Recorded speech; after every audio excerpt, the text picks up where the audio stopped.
Ya vieron el primer versículo entonces, el de Juan 17:3. ¿Sí? ¿Y el de 1 Pedro lo leyeron todo?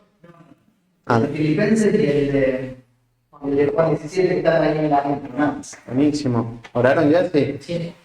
Bueno, entonces continuemos ahí a partir de ahí. Como les decía la clase anterior, una de las cosas que viene a partir de que uno cree en Cristo es que es llamado a seguir creciendo, a avanzar en su vida espiritual. Cuando nosotros vamos al libro de Segunda de Pedro, miren ahí el versículo 2 de Pedro capítulo 1. En la punta dice primera, aquí pero segunda. Sí, es Segunda de Pedro. Capítulo 1, versículos del 1 al 11, lo vamos a leer juntos. Dice así. Igual damos la vueltita, vamos por carritos y así. Simón, Pedro, siervo y apóstol de Jesucristo, a los que habéis alcanzado por la justicia de nuestro Dios y Salvador Jesucristo, una fe igualmente preciosa que la nuestra. Gracia y paz sean multiplicadas en el conocimiento de Dios y de nuestro Señor Jesucristo. Como todas las cosas que pertenecen a la vida y a la piedad, nos han sido dadas por su divino poder mediante el conocimiento de aquel que nos llamó, por medio de los cuales nos ha dado preciosas y grandísimas promesas, para que por ellas llegares a ser participantes de la naturaleza divina, habiendo huido de la corrupción que hay en el mundo a causa de la consuficiencia. También poniendo toda diligencia, por esto mismo añadid a vuestra fe virtud, a la virtud conocimiento, al conocimiento dominio propio, al dominio propio paciencia, a la paciencia piedad.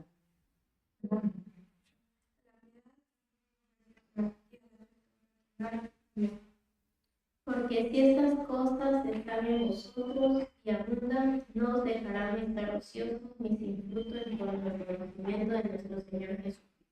Pero el que no tiene estas cosas tiene la vista muy corta. El ciego habiendo olvidado la purificación de sus antiguos pecados. Lo cual, hermanos, tanto más procurar hacer firme vuestra vocación y elección, porque haciendo estas cosas no caeréis jamás. Porque de esta manera os da otorgada generosa entrada en el reino eterno de nuestro Señor y Salvador. Buenísimo, gracias. Cuando nosotros vemos entonces esta segunda carta, si queremos hacer un resumen, el apóstol Pedro ya había escrito una primera carta. Y esta segunda carta no hace alusión a la primera. La primera más bien va a fortalecerlos en no amoldarse al mundo.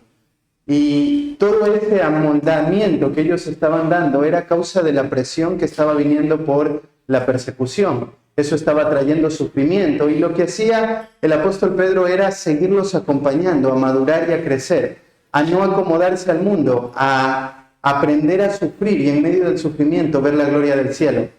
Pero cuando llegamos a la segunda carta del apóstol Pedro, te vas a dar cuenta que uno de los énfasis más grandes acá es a que ellos crezcan, maduren y que se cuiden de los falsos maestros. Porque la vida del creyente es una vida que va en crecimiento. El creyente va avanzando en su vida espiritual y no es alguien que ha creído en Cristo y no avanza y no da fruto. Más bien, aquella persona que ha confiado en Cristo es una persona que va avanzando, ¿sí? Va madurando espiritualmente. Ahí ustedes tienen en el apunte el pasaje de Efesios capítulo 4, versículo 13, y dice, hasta que todos lleguemos a la unidad de la fe y al conocimiento del Hijo de Dios, a un varón perfecto, a la medida de la estatura de Cristo. Dios dio medios de gracia alrededor para que nosotros maduremos, para que nosotros crezcamos. Uno de los medios que utiliza Dios en todos los ámbitos de la iglesia es la predicación de la palabra. Por medio de hombres fieles que transmiten la palabra de Dios, entonces el creyente va a madurar y va a ser conformado hasta la imagen de Cristo. Y yo quiero ponerte esa presión. Un creyente es alguien que crece, alguien que avanza. Mira, solo para sumar un poco más a esto, acompáñame ahí al libro de Hebreos, capítulo 10, versículo 39, alguien que lo pueda leer. Hebreos capítulo 10, versículo 39. Dice, pero nosotros no somos de los que retroceden a la religión, sino de los que tienen fe para la preservación de la vida. ¿Qué es lo que dice este pasaje? A ver. Si una vez creemos, no vamos a ir No vamos a retroceder. Y a esta iglesia se le pone una presión muy grande. Porque era una iglesia que sí estaba padeciendo. Si tú vas a los versículos anteriores, te vas a dar cuenta cuáles son los tipos de padecimientos que tuvo esta iglesia. Esta iglesia no solamente, dice que acompañó a los presos, hermanos que estaban encarcelados, que el gozo, sufrieron la pérdida de bienes y lo hicieron con gozo. O sea, se mantuvieron fieles por mucho tiempo. ¿Y qué estaba pasando acá? Todo el miedo, toda la persecución que estaba viendo en este momento, lo que estaba creando era incredulidad en el corazón. Querer abandonar el cristianismo y volver al judaísmo, porque ahí no encontraba persecución. Entonces, no era dejar a Cristo en cierta manera. Para ellos era solamente por un tiempo hasta que la persecución termine. Y estaba creando muchas cosas en el corazón. Algunos cristianos pensaban, bueno, no nos vamos a congregar, porque se había metido una secta en medio de la iglesia que les decía, pueden vivir su vida espiritual sin la iglesia, pueden seguir madurando sin la iglesia. Y por eso el autor de Hebreos dice, no dejando de congregarse como algunos tienen por costumbre. Había personas que pensaban que podían madurar fuera de la iglesia local, y es imposible, lo vamos a ver mucho más adelante. Pero quiero que entiendas esto, aún en medio de tanta presión, lo que quiere mostrar el autor es esto, que nosotros no somos de los que retrocedemos, sino de los que avanzamos para preservación del alma. Lo que marca la Escritura constantemente es que un creyente va avanzando. Y tú dices, ¿cuál sería el lugar para que el creyente no deje de avanzar? Para eso está Hebreos 11. No hay ningún tipo de condición o circunstancia alrededor que haga que un creyente no madure. Porque el creyente genuino, el creyente verdadero, aquel que ha confesado a Cristo como Señor y Salvador, es alguien que madura y avanza. ¿Sí? Madura y avanza. Y ahí tienes un montón de ejemplos. Uno de los que siempre me llama la atención mucho es la vida de Isaías. Porque Isaías le tocó un ministerio bastante duro. Y no se hace referencia con el nombre de Isaías, pero dice que algunos fueron aserrados. Esto significa que fueron cortados con sierra de patas arriba y los empezaban a cortar. Isaías tuvo un ministerio muy difícil. A Isaías le tocó predicar el evangelio 3 años desnudo, porque Dios le mandó, anunciando el juicio. La nación de Israel lo rechazó por mucho tiempo. Y cuando llegas, te das cuenta de esto, mismo principio. Él hasta su muerte permaneció fiel. ¿Sí? ¿Se entiende? Entonces, el llamado de un cristiano es ese. Y un versículo más. Sé que esto no está en el apunte, pero solo quiero ponerles para que sientan esa presión de qué es lo que demanda Dios. Romanos capítulo 6. Romanos capítulo 6.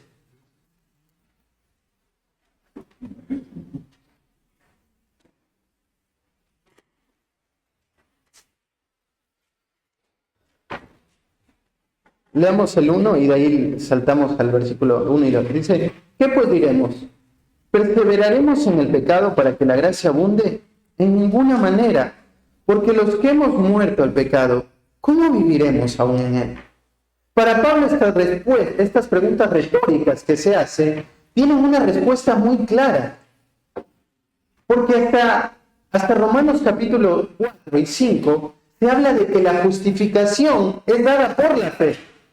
Y un creyente pensaría, bueno, ahora que he sido justificado, ahora que he sido limpiado, ahora que el Señor me ha dado la salvación, entonces ¿puedo seguir viviendo mi vida? No, ahora mi llamado no es a pecar, no es a vivir una vida como la vivía antes. Ahora mi vida está dada en servicio a aquel que he confesado con mi boca, que es el Señor y dueño de mi corazón. Ahora mira lo que dice Romanos 6:22. Esta es la conclusión de este capítulo. Mas ahora que habéis sido libertados del pecado y hechos esclavos de Dios, tenéis por vuestro fruto la santificación y como fin la vida eterna. ¿Qué dice este pasaje? ¿Ah?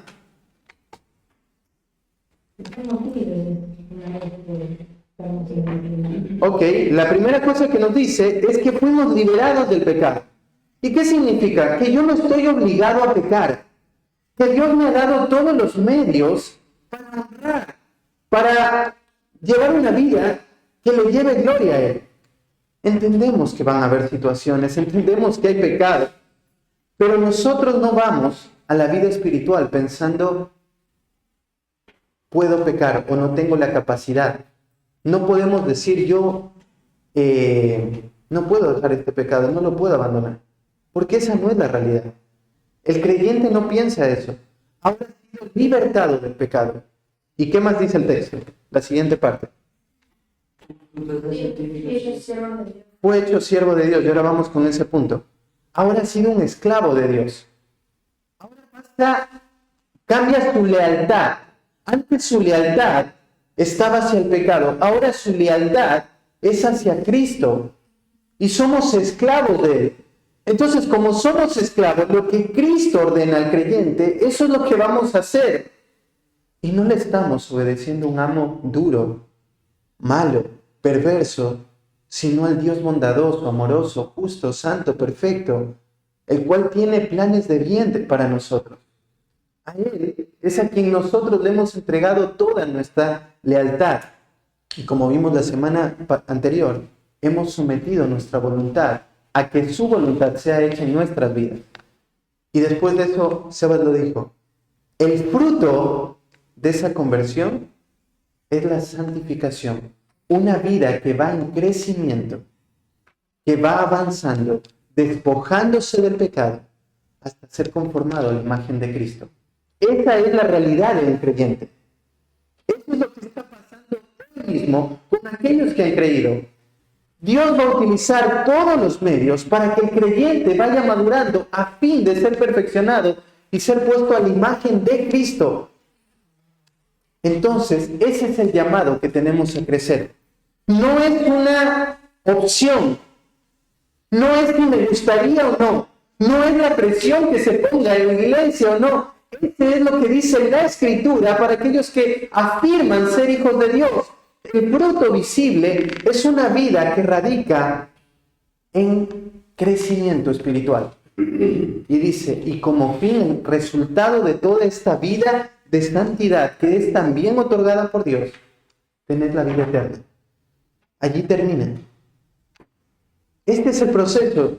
Y es por eso que cada clase que va a venir a esto, vas a ser constantemente confrontado con la Escritura, viendo esto es lo que pasa en mi vida, esto es lo que refleja. Entonces ahora sí, teniendo este panorama, vamos al libro de Pedro, que leímos anteriormente. El que escribe esto, entonces, es Pedro, y Pedro, al igual que Pablo, tiene una actitud de presentación muy particular, porque su forma de presentarse siempre va a ser como siervos, a menos que otra carta demande otra cosa. Pero estos hombres no eran autoritarios sobre la iglesia, sino más bien entendían que su llamado apostólico había sido dado por Dios para ser el fundamento en la cual la iglesia iba a ser edificada. Entonces, a estas personas, el apóstol Pedro es el que escribe esta carta y lo hace a los que habéis alcanzado por la justicia de nuestro Dios y Salvador Jesucristo una fe igualmente preciosa que la nuestra. O sea, a toda persona que haya confiado en la justicia de Cristo, esta carta tiene una relevancia enorme para el cristiano. Y luego dan con el saludo normal de los apóstoles, que es gracia y paz sean multiplicadas en el conocimiento de Dios y nuestro Señor Jesucristo. Y ahí ustedes tienen el apunte, pero lo pueden solamente siempre recordar. Siempre vas a darte cuenta que dice gracia y paz, y no paz y gracia, porque la paz viene producto de la gracia.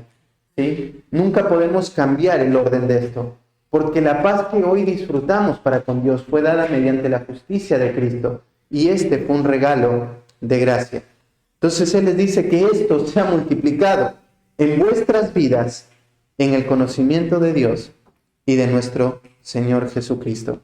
Y ahí arranca con el cuerpo de la carta. Dice, como todas las cosas que pertenecen a la vida y a la piedad, nos han sido dadas por su divino poder. Esto es asombroso, porque lo que te está diciendo la Escritura es que todo lo que necesitas para la vida y la piedad nos ha sido entregado. Y este verbo nos ha sido dado es un verbo perfecto. Significa que fue dada, es una acción en el pasado que tiene repercusiones en el presente. Si cada vez que tú ves verbos perfectos en la Escritura, lo que quieren darte es una idea enorme en la mente de lo que ha pasado en la vida de un creyente. O sea, que Dios en el momento que te salvó, te dio todos los recursos, todo lo que necesitabas.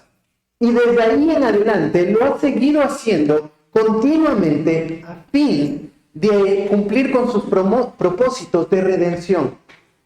Entonces, esto te da grande garantía de que el cristiano tiene todo para la vida y la piedad. No hay nada que el cristiano necesite, absolutamente nada. Nada externo, nada afuera puede hacer que nosotros necesitemos. Nuestro corazón depende de que Dios nos ha dado todo, y esa esperanza y esa confianza que tenemos es algo en lo cual nuestro corazón debe constantemente aferrarse. Porque hoy vivimos en un lugar donde piensan muchas iglesias que el cristianismo necesita otras cosas. Ayer estaba viendo la película de Intensamente y creo que cada vez que la he visto veo muchas cosas en esa película. Porque te das cuenta que está muy arraigada la psicología, muy, muy arraigada. Y ahora salió la nueva película, no la he visto, pero quería ver un poco el trama porque me llamaba la atención de que en las noticias hablaban de que mucha gente se siente muy identificada con una de las emociones, con la ansiedad. Todo el mundo se siente recontra identificado con eso. Y me llamaba la atención porque ahora, hace mucho tiempo, la psicología pone términos o le dice a los pecados emociones o le pone un término de enfermedad. Entonces, para ellos la envidia y la ansiedad son emociones. Claro, porque lo que quiere hacer el mundo es quitar la culpa de las personas. Y quitando la culpa que tanto les corcome el alma, supuestamente van a poder ser libres. Y eso de a poco se va infiltrando en la iglesia, pensando que hay cosas externas que de una u otra manera podrían ayudar a los cristianos. Entonces, muchas personas han dejado las Escrituras pensando que pueden poner su vida en manos de personas que supuestamente por tener un título podrían ayudarte de mejor manera en ciertas cuestiones de tu vida, en todas las áreas. No sé, piensas en las finanzas y tal vez no vas a un psicólogo por las finanzas, pero sí vas a un profesional educado en finanzas para saber cómo administrar bien tus recursos. Y la verdad que no necesitas eso, porque hay principios que están establecidos en la Escritura que te ayudan para toda la vida y la piedad, para tu relación personal con el Señor. Hay todo, para todo pecado. No hay ninguna alternativa que no sea la suficiencia de las Escrituras. Y es nuestro corazón, debe basarse en ello. La Escritura es lo que el creyente tiene que más valorar, amar, estudiar, profundizar, porque fuera de la Escritura no hay nada que al creyente le pueda dar seguridad, porque Dios ha decidido revelarse por medio de la Escritura Y todo lo que conocemos acerca de la vida, el hombre, el ser humano, la existencia, la salvación, la santificación, está dado en la Escritura. Y mi corazón tiene que constantemente arraigarse en esto. Este texto parece decir cosas muy sencillas, pero te digo, hoy en la actualidad, esto es recontra trascendente. Que tú afirmes en tu corazón que la Escritura es suficiente para todo lo concerniente a la vida y la piedad. Todo. No hay nada. La crianza de hijos, el matrimonio, todo, la intimidad física, todo, absolutamente todo lo concerniente a la vida y a la piedad han sido reguladas por la Escritura a fin de que obedezcamos a la Escritura y ésta nos lleve a cumplir el propósito de Dios, que le podamos glorificar su nombre al ser conformados a la imagen de Cristo a medida que vamos avanzando en nuestra vida espiritual. ¿Sí? ¿Tienen alguna pregunta de esta parte? ¿O algún comentario que quieran hacer de esto?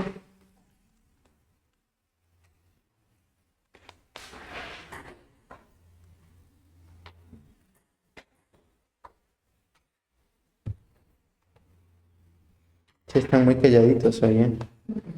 Me preocupa eso.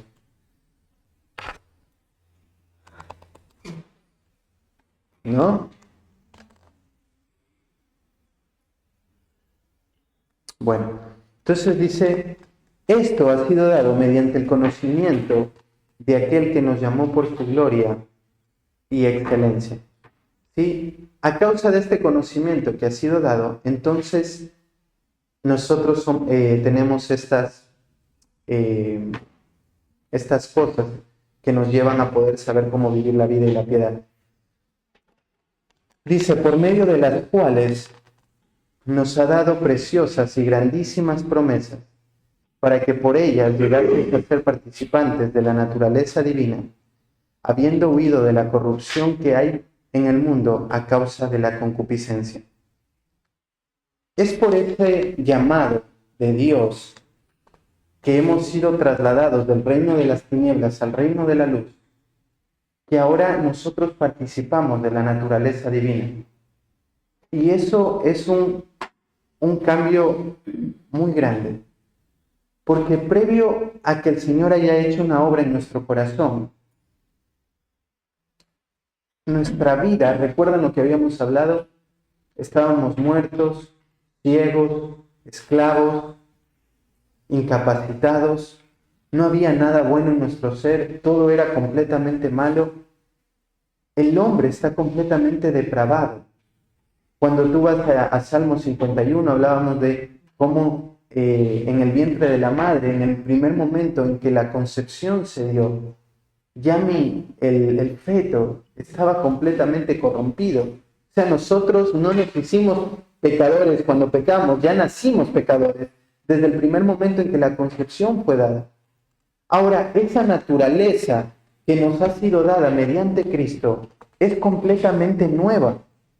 El apóstol Pablo dice, de modo que si alguno está en Cristo, nueva criatura es, y las cosas viejas pasaron y aquí todas son hechas nuevas. Y eso es una realidad. Aquel que ha creído en Cristo ahora es participante de la naturaleza divina. ¿Y cómo fue dado esto? Habiendo huido de la corrupción que hay en el mundo a causa de la concupiscencia.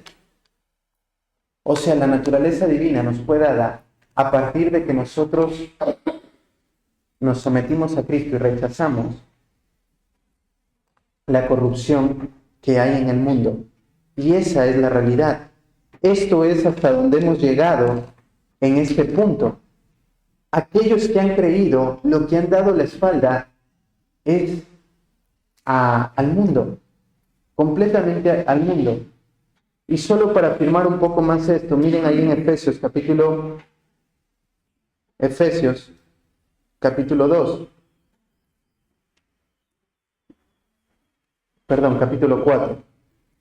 versículo 17.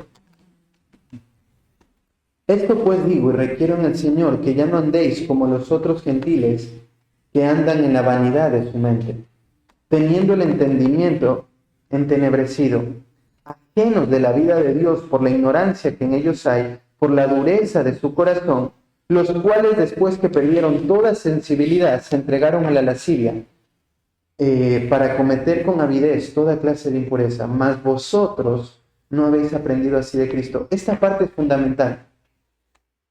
Él le dice, ya no pueden andar de la misma manera y te da ciertas pautas. ¿Por qué? Porque ahora la vida de un cristiano es completamente diferente. Y mira lo que dice el versículo 21. Y mira este condicional cómo arranca. Si en verdad le habéis oído y habéis sido por él enseñados. O sea, si realmente tú has conocido a Cristo, has aprendido de Cristo, has venido a Cristo, has sido rescatado por Cristo, instruido por Cristo, has ido a los pies de Cristo, has sometido tu vida a Cristo, entonces tu naturaleza no es la misma. Ahora tu vida va avanzando conforme a ser conformado a la imagen de Cristo, porque para eso te salvó Dios. En Efesios capítulo 1, verso 3 dice, bendito sea el Dios y Padre de nuestro Señor Jesucristo, que nos bendijo con toda bendición espiritual, según nos escogió en Él, antes de la fundación del mundo. ¿Para qué? Pues somos santos y sin mancha. El mismo principio. No es que Pedro está descolocando, todos van al mismo punto. Fuimos librados de la corrupción en la cual vivíamos y ahora somos participantes de la naturaleza divina. Esta naturaleza divina tiene provisto de todo lo que necesito para vivir la vida y la piedad. Y es a ese camino donde nos dirigimos. Entonces, el verso 5, entendiendo esta parte, poniendo el fundamento, es en donde nosotros avanzamos.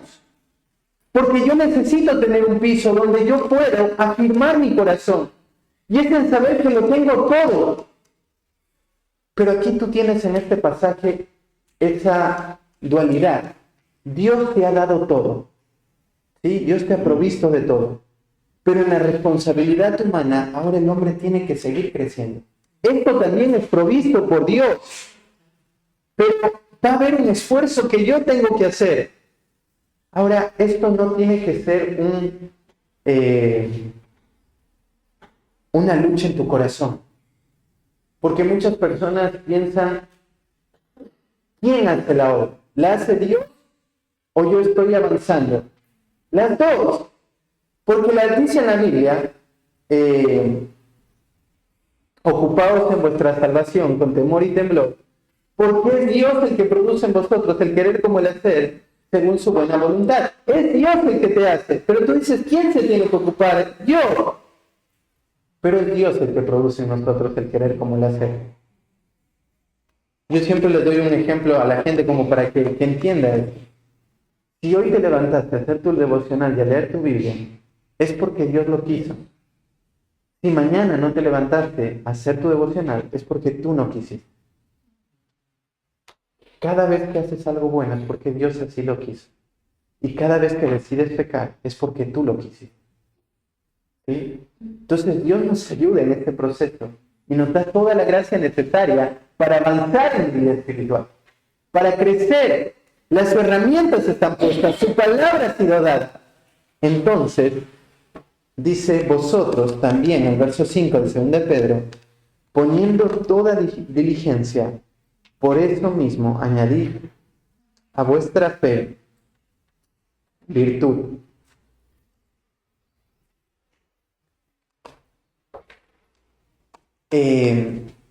Ahora acá habla de diligencia. Esta palabra de ser diligente tiene que ver con ser rápidos, ser prontos para hacerlo. Y creo que cuando miras la promesa que hay abajo, entiendes por qué Pedro pone tanto énfasis en esto. ¿Por qué te dice corre a hacerlo, apúrate en hacerlo? Si no me equivoco, déjenme un segundito.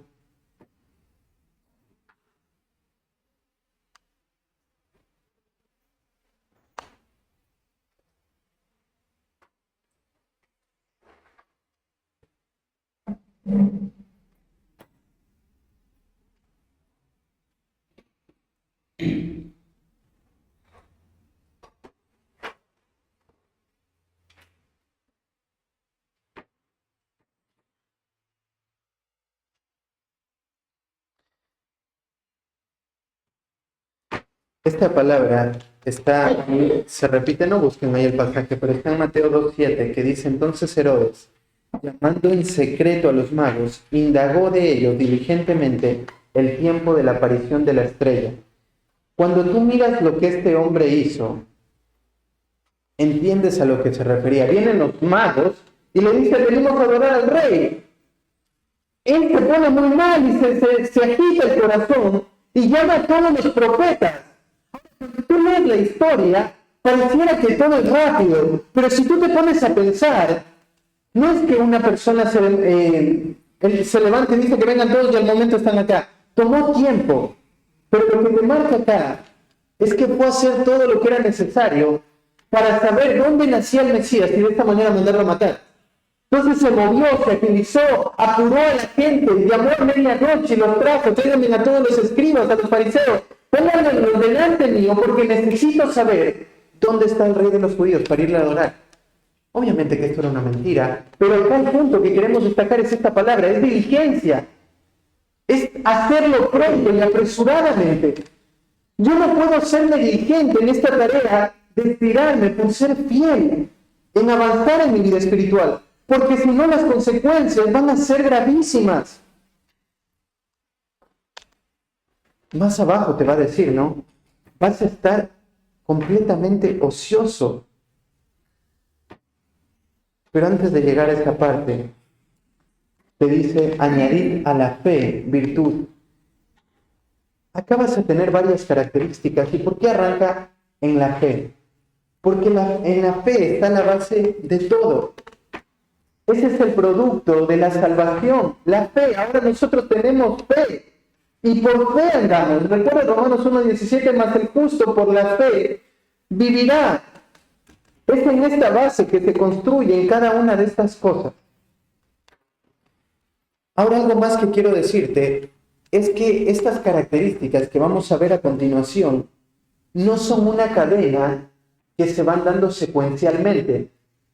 ¿Sí? No es que yo añado a la fe virtud y bueno, ya llegué a la virtud, sí, ahora voy a la siguiente, ya llegué a la siguiente. No, todo esto es lo que tiene que irse dando constantemente, sumándole a la fe. No es una cadena, ¿sí? Es algo a lo cual tengo que abocarme en cada una de estas áreas para que mi vida espiritual vaya creciendo. ¿Se entiende? ¿Sí? ¿Sí? ¿Segurísimos? Entonces dice que vamos a añadir a la fe, lo primero, virtud. La virtud, ahí en el apunte, dice: significa excelencia en el desarrollo de aquello que marca el propósito por algo que existe y posee cualidades específicas. Dice: la virtud de un cuchillo es cortar, la de un caballo es correr. Los cristianos deben ser conocidos por la excelencia con la que viven su vida cristiana, reflejando las virtudes de Cristo en todos los ámbitos en los que operan. Cuando arranca con esta primera característica, lo que marca, esta palabra es mejor traducida o vista como la excelencia. La excelencia en la cual el cristiano vive toda su vida espiritual, como lo dice acá en el apunte. Es la característica fundamental en la cual se ve el cristiano. Y tú dirías: Carlos, ¿qué implica esto de excelencia en la vida espiritual? Piensa en lo que charlamos al principio, todas las cosas para la vida y la piedad. Un cristiano tiene que ser el mejor alumno, tiene que ser el mejor esposo, el mejor padre, el mejor trabajador, el mejor jefe. ¿Por qué? Porque eso es ser cristiano. Porque todo lo que sostiene cada uno de esos ámbitos está dado por la Escritura y por tu deseo de honrar a Dios. Y buscas la excelencia en cada cosa de la vida de fe y de piedad. Entonces, tienes que añadir a tu fe que todo sea hecho de manera excelente. Segundo, a la fe también tengo que añadirle conocimiento. Y el conocimiento es seguirme instruyendo de la Escritura. Porque es por medio de la Escritura que yo voy a avanzar en mi vida espiritual. Todo lo que me cuesta muchas veces en la vida cristiana radica en mi falta de conocimiento que yo tengo de la Escritura. A los alumnos del CCP que están conmigo y rinden cuentas, yo les trato de hacer preguntas en cuanto a su día a día. ¿Cómo se ve tu vida espiritual en la semana? Cuando tienes un problema con tu esposo o tu esposa, ¿cómo respondes? ¿Vienen textos bíblicos a tu mente? ¿Se indagan mutuamente el corazón? Y si tu esposo o tu esposa no es creyente, ¿cómo eso se ve en tu corazón cuando estás sola o solo? Como hijo, lo mismo. ¿Cómo respondes a tus padres? ¿Vienen textos bíblicos a tu mente?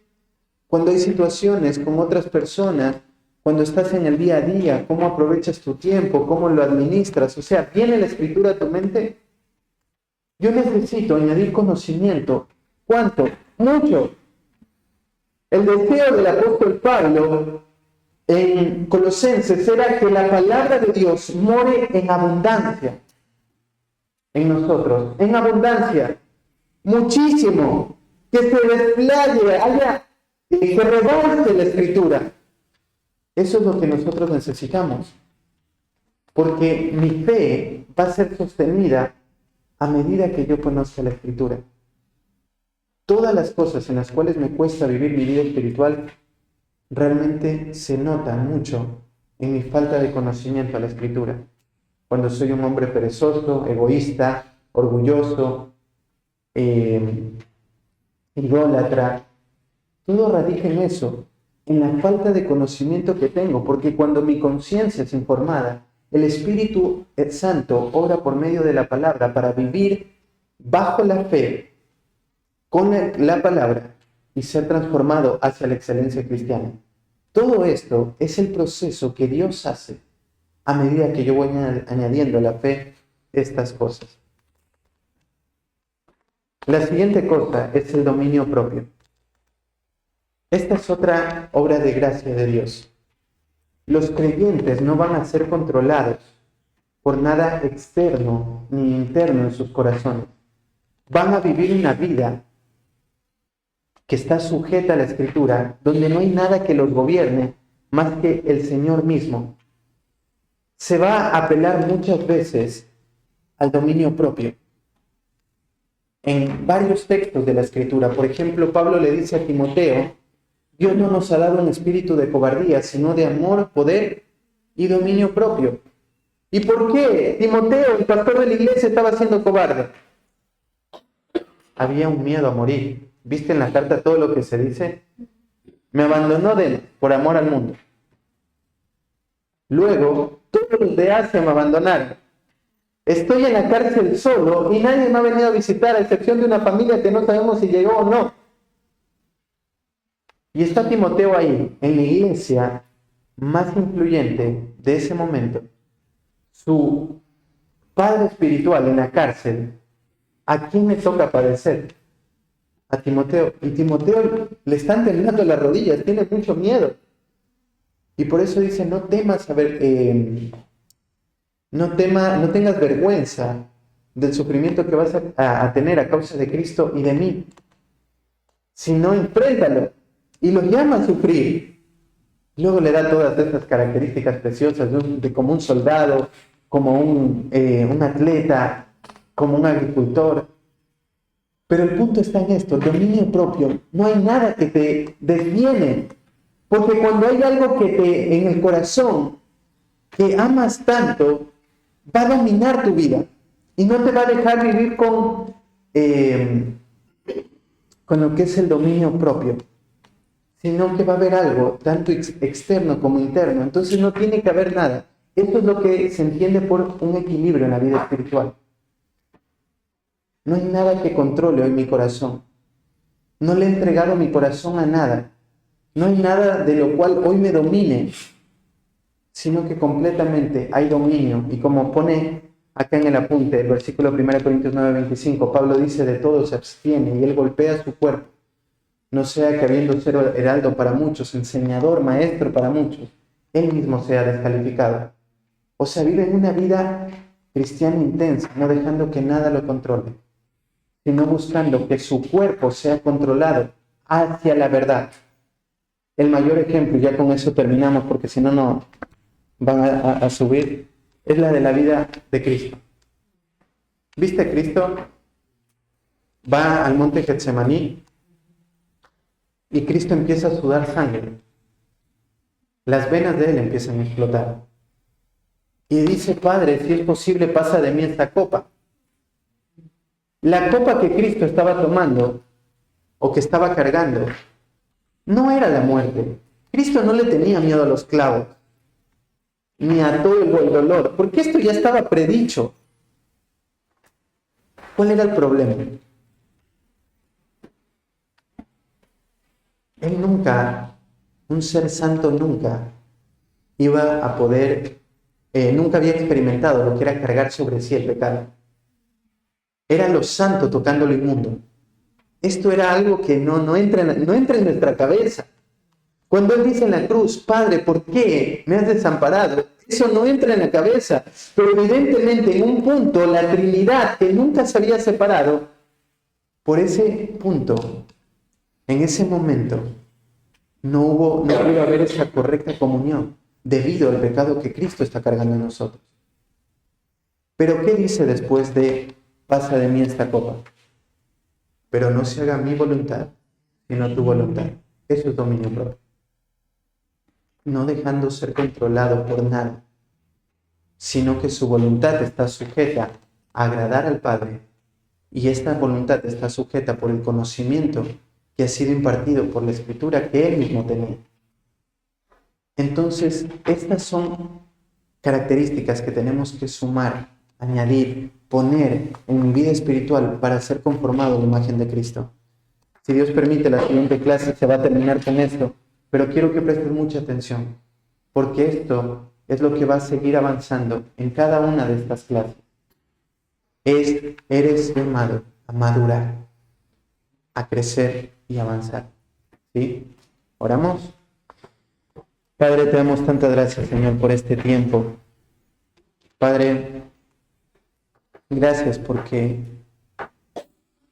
tú, Señor, no solo nos salvaste del poder del pecado, sino que nos estás salvando hoy, Señor, constantemente de los estragos que el pecado dejó en nuestra vida y que aún sigue morando en nosotros. Hoy ya no es nuestra identidad, hoy es ese cáncer, Señor, que realmente deseamos que sea destruido, Señor. Hoy es ese cáncer que pensamos, Padre, lo que dice en el apóstol Pablo, miserable de mí, ¿quién me librará de este cuerpo de muerte? Realmente deseamos con todo el corazón y con todo el odio y la venganza, Señor, que el pecado sea destruido. Y te alabamos, Señor, porque tú nos has dado promesas y nos has dado todos los recursos necesarios para vivir la vida y la piedad. Señor, te ruego, Señor Padre, que nos ayudes a crecer, que nos ayudes a seguir avanzando en nuestra vida espiritual. Lo necesitamos con tanta desesperación. Ayúdanos, Padre, y obra en nuestra vida para que podamos crecer y honrarte en cada paso que damos. Gracias, Señor, por cada persona que está aquí y te ruego, Señor, que hagas tu obra de gracia en cada uno de nosotros para ser conformados a la imagen de tu Hijo amado, Cristo Jesús.